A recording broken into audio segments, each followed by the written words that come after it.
All right, everybody, welcome back to PDSN, Personal Digital Sovereignty Network. Today we're looking at Wine 1112, and this one, a pretty practical update. Nothing flashy, nothing explosive, but definitely one of those quietly important releases that keeps the Linux ecosystem running smoother.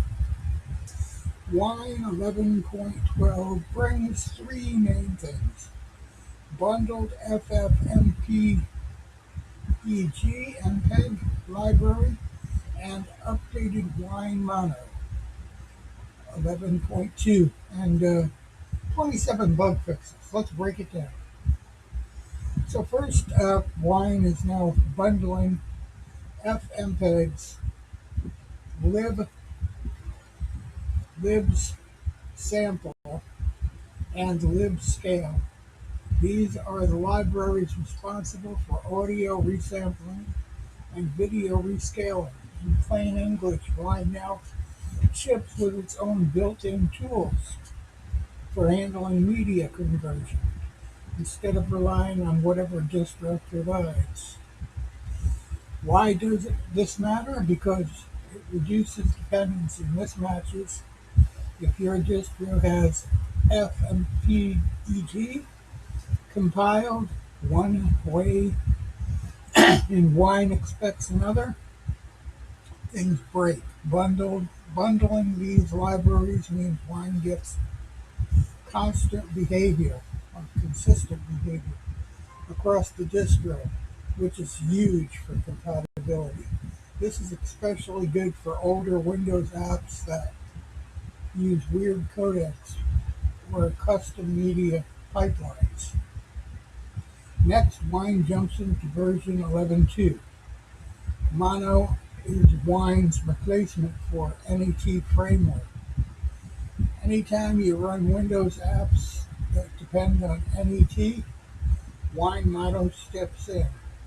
Updating 11.2 means better compatibility with modern NET features, fewer crashes, and improved performance for the app built on an older framework.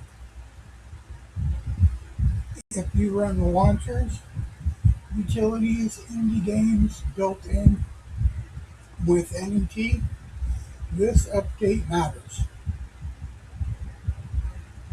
Wine 11.12 also fixes 27 bugs. Not all of them headline worthy, but they include crashes in certain Windows installers, rendering issues in older DirectX titles, audio glitches in app using custom pipelines, compatibility improvements for various launchers, better behavior, and edge case Windows apps, APIs.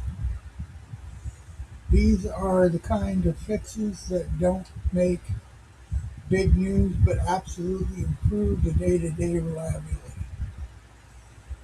For Linux gamers, this update is mostly about stability. Bundled FFmpeg means fewer weird media-related crashes.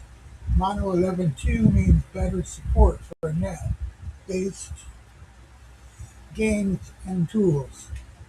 And the bug fixes, they're the usual slow grind towards better Windows compatibility.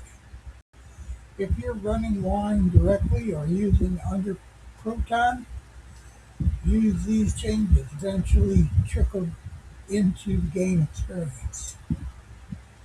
Short answer, yes. Should you update? Short answer is yes. Wine 11.12 is a maintenance release, but a meaningful one. It heightens the up media handling improvements, net compatibility, patches a bunch of annoying bugs. If you rely on Wine for gaming, productivity, or running legacy window apps, updating is worth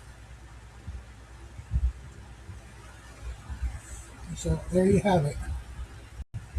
Like, follow, and subscribe, and we'll be bringing you more.